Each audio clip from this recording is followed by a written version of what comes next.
Greetings, I'm Lauren, a 32-year-old living and working in California. Recently, I went through a tough breakup with my husband because of his betrayal and some family issues. We're in the process of getting a divorce, and he's struggling with it, but I've found a way to move forward. He used to work as a bartender at a well-known restaurant, but let's keep the details private. During my internship days, enjoying my newfound independence, I thought of taking my parents out for a special meal. We ended up at a fancy restaurant nearby, but now I wish I had picked a different spot. Despite some awkward moments, my parents were excited about my job in the city, and that really boosted my confidence. Finding an affordable second-hand apartment in Las Vegas turned out to be a stroke of luck. It was owned by an elderly man who was relocating to his daughter's place in Detroit, my hometown. The 4-bedroom apartment was quite decent, and the affordability of it all made it even more appealing. One time, I brought my folks to the restaurant, where my ex, Jerry, used to have a job. When we got there, a lively party was happening, but it was okay because I had reserved a spot. We got our own little area and had a relaxed conversation about our jobs and daily lives. The surprise came when a waiter brought us drinks, and when I inquired, he gestured toward a tall, friendly blonde guy working at the counter, serving drinks and chatting with people. At first, I didn't really notice much, but later on, I saw him looking at me in the eyes. I'm not sure why, but my face turned red. My parents picked up on the atmosphere and nudged me to go talk to him while they enjoyed themselves. Feeling a bit shy, I went up to the counter. He seemed really good-looking to me. So, how much for the extra drinks? We didn't actually order them. It's on the house, ma'am. That's really nice of you, he said. I don't really need anything for free. I'll pay for it. My parents are here, and I don't want them to think otherwise. Consider it a little gift. Is this your first time at this restaurant? Yep, I'm new here. Just started as an intern. Oh, really? Same here. I joined about 2 months ago.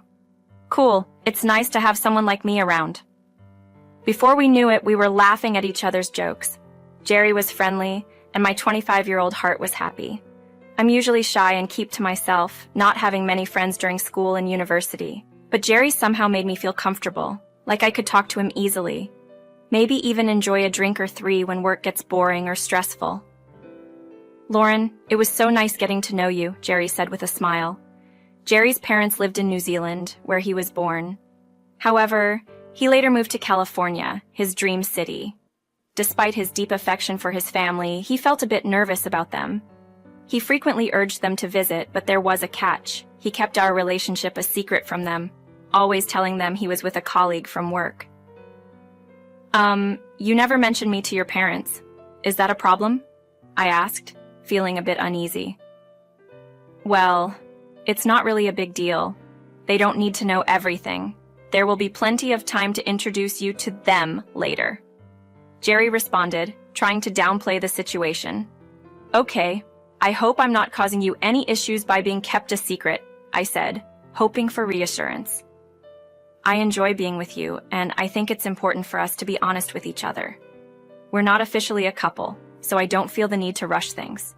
If our connection deepens, I may consider making some changes, but it's not my main focus right now. Your words hurt, like thorns on a rose. I know we weren't exclusive, but your mixed signals confused me. Despite that, you took me to nice places and showed me around the city, making me feel free and happy. As the fall ended, Jerry became more romantic, adding to my confusion. I liked him, but he never showed clear interest. He called us partners in crime, leaving me unsure about our relationship. Meanwhile, my work was recognized, and I got a raise. We celebrated with a picnic, but I felt uncomfortable when Jerry held my hand. I asked him about us, and he said we were friends. However, spending so much time together made me question if we were just friends. When Jerry expressed his desire for a deeper commitment, I needed time to think. He said he'd wait, but not for long, as he's impatient. He moved in with me, and when he presented a ring, my conflicted feelings intensified. I agreed, and it seemed like those were the only words ready to escape. The proposal was impressive, making me feel really important. I was glad it was Jerry. Unfortunately, Jerry lost his job only 6 months after our wedding. After the official stuff was over, Jerry happily moved into my place. We spent some time organizing the space to fit everything. My parents were happy, but also unsure, and I can't blame them. Jerry was the type of husband who genuinely cared about me, but didn't show it much in front of others. During parties, he sometimes didn't introduce me to his friends unless I took the first step. Surprisingly, he hadn't informed his parents about our relationship yet. Concerned, I asked, "Shouldn't we tell your family soon?" He responded, "Not now. We'll do it in time. Why are you always so impatient?" Frustrated, I questioned, "Again? Why not now, Jerry? Something seems off. What's going on with us?" He replied, "I have a lot to explain, and I just need some time." "Don't get involved in stuff you don't grasp," he warned. I didn't really get what he was saying, but I stayed patient. I just wanted him to notice me. Occasionally, he'd hang out with his friends without telling me, and I'd get his calls after he'd already arrived. This kept happening until he unexpectedly lost his job, saying he had a disagreement with a coworker and things got messy. He told me he had to borrow some money until he could land a new job. I discovered him in the bedroom, tears streaming down like a young kid. I was curious about what troubled him. "Forget about the money for now, just tell me what's happening. It's urgent, and I assure you I'll repay you once I secure a job, all right?" I worked on improving our home, making fixes and adjustments. My parents even sent some money to assist in managing our household more effectively. I was excited to be on my own, feeling independent. But you know, money sometimes slips away quickly. I also needed some support, and as much as I adored Jerry, I hoped he could assist me soon. One day, he dropped a bomb on me. "Hey, I've got something to tell you." What's up?" "My parents. They're coming to visit us." "Huh, okay. Did they mention when?" "In 5 days, I've sorted everything out, I just needed a small favor." "Sure, what is it?" "Could you please tell my parents that I bought this apartment and all the other things? They don't know I don't have a job, and it'd be embarrassing if they found out. I know it sounds strange, but my parents are judgmental and scary. It'd be awkward if they knew I lost my job. Please understand." "Okay, fine. But just temporary, okay?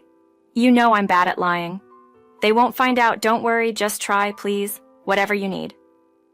I wasn't thrilled about his request, but I had no other option. I thought maybe it was a temporary situation, so I let it go. Suddenly, Jerry became very affectionate, taking care of me with breakfast and dinner. It was enjoyable, but it felt odd. I wanted a few days off to spend time with his family. My boss granted me 5 days without cutting my pay, acknowledging my hard work. The day his parents were set to arrive, I was nervous, but knew I had to present my best self. His parents, tall and blonde like him, seemed intimidating, but once they entered the room, their initial disgust turned into approval. They scrutinized every corner, judging the household I had carefully built. However, my credit score was non-existent. "It's okay. The place looks good, and I adore the small decorations. It's mostly your decision, with a little assistance from Lauren. Lauren is my wife, by the way." "What's your job?" she inquired.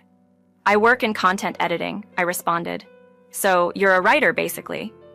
"Well, not exactly an author, but yes." "Why don't you take a seat and unwind? I'll fetch you some food." "Isn't that Lauren's duty, dear? She must be keeping you busy." "Oh dear, I enjoy helping out." "Lauren, why don't we chat and get to know each other? I'll grab a snack." I sat quietly as they looked around, feeling uneasy and unsure of what to say or do. I found myself just staring at their displeased expressions, realizing they weren't fond of me. "Your son works in a corporate office. He must be quite exhausted," mentioned Jerry's mother. "Do you handle everything for him, attending to all his needs?" "Yes, I do. He's earning well," I replied. "Considering the state of your home, can you financially support him?" asked Jerry's mother. "Jerry mentioned you haven't been able to spend much time with him," she continued. "Is that true? What have you contributed besides covering his expenses?" Feeling interrupted, I said, "Excuse me." Jerry suddenly interrupted us with a coffee break. I couldn't help but notice the worn-out and almost broken cup he handed me, while he used my finest cups for his parents. No snacks for me, but a whole plate of Cheez-Its for them. "So how's everything? What made you two decide to get married? Wasn't it a bit quick?" "Well, I wanted to marry her because I really like her, just for that reason." Yeah, how was the trip?" No one replied, and it made me feel really uneasy. I glanced at Jerry, and he gave me a puzzled look. We both stood up and headed to our room. What was that all about? What do you mean? Their behavior. Why are they acting like that? I wasn't sure if you spoke up, so I continued responding to their questions. You noticed they didn't reply when I asked something. Perhaps they're worn out from the journey. They'll be fine. How about we plan an outing for them today? Can I use your card? This situation doesn't feel right, Jerry.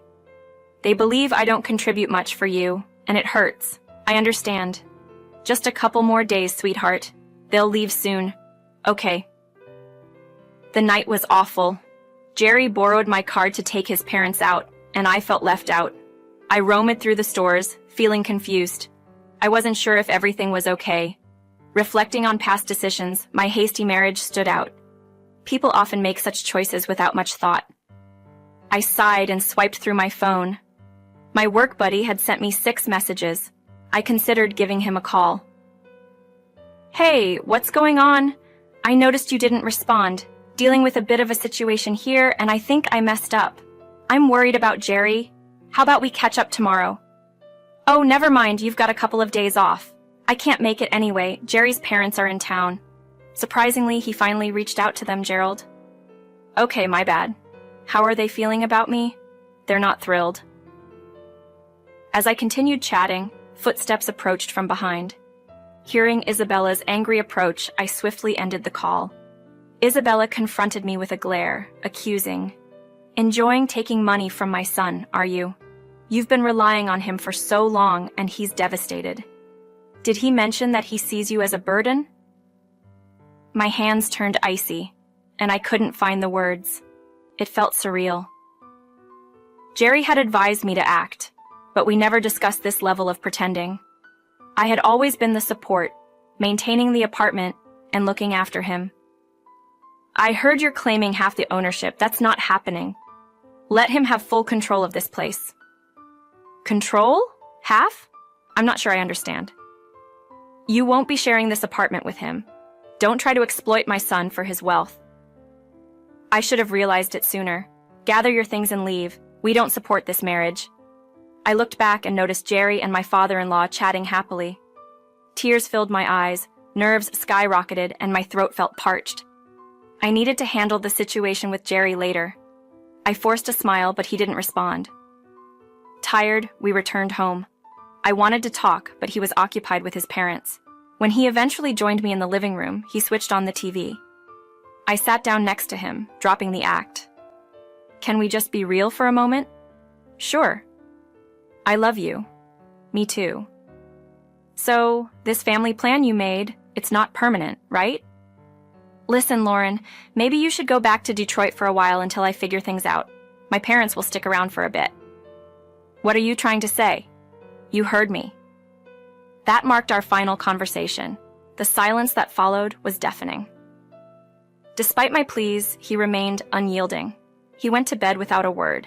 I spent the entire night in tears at Gerald's place. Thankfully, his wife kindly allowed me to stay.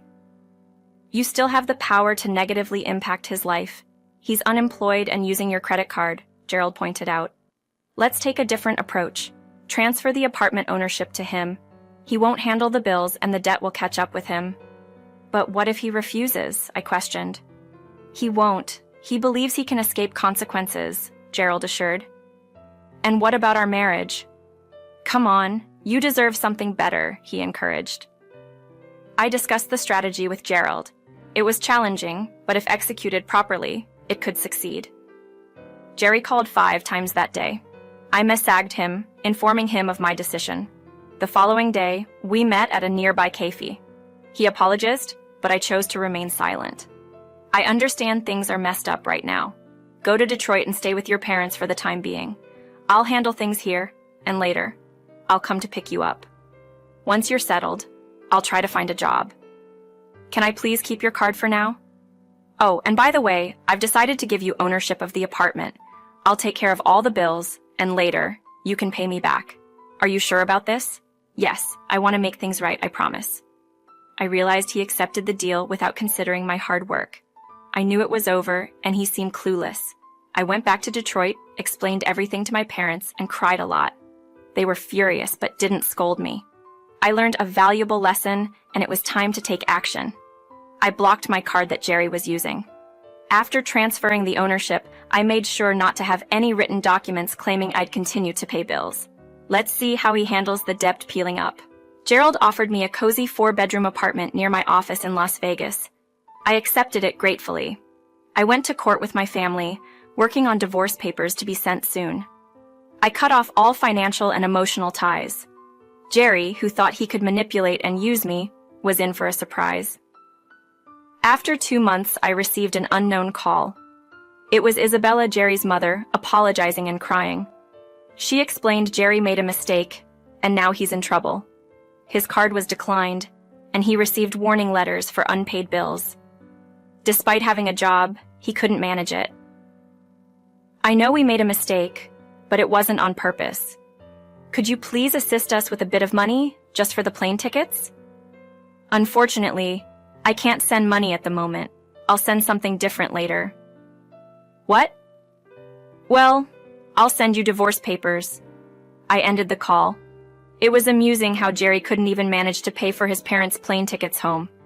Clearly, it was challenging for him, especially since he was probably intending to bring them here permanently, considering he had to take care of their bills back in New Zealand. I started helping him with money, but he chose to own up and told his folks that he was in charge of the entire apartment and everything inside. Now, he'll be getting caution notices until the government stops supporting him financially. He has to pay everything in one go. I'm curious to see how he'll handle it. I'm not bothered anymore. Jerry was a newcomer in California, and he couldn't count on assistance from anyone. The restaurant where he worked didn't like him because he created problems. In the meantime, I got a cool new place and 3 cute dogs from Gerald. The divorce papers are already on their way. I understand these things take time. Jerry keeps calling me, saying sorry and asking for help every night, but I just hang up without really listening. On a brighter note, I got a promotion to editor recently, and now life seems more stable for me.